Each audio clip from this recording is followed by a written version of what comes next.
So the question was to rank these three containers of water, 179 grams of water, and then I have a brass ball suspended. The brass ball is a mass of 248. I didn't tell you what the scale reading would be. And then I have a cork ball pushed underwater. So let's just go ahead and do this. I have it right here. Here is my glass of water.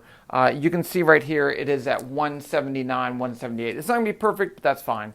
Okay, let's do the brass ball, which I actually dropped down here. Let me pick it up. I got it. Ugh.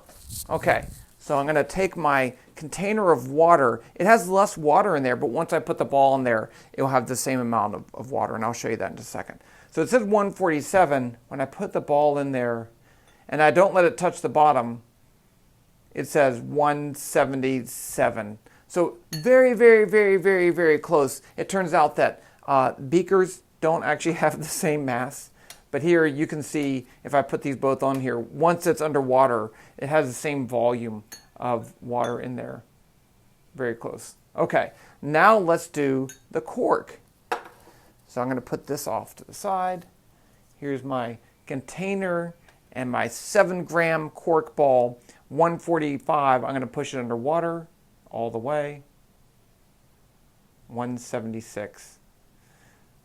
So the answer to the question is which one will rank these in terms of their scale reading, and the answer is they're all the same. Why are they all the same? Well, for this one right here, we just have water. Right here, since the buoyancy force is equal to the weight of the water displaced, this displaces some amount of water to bring the water level up, and that it pushes down on the beaker, and that pushes down the scale. The rest of the weight is supported by the string. And the same thing's true over here.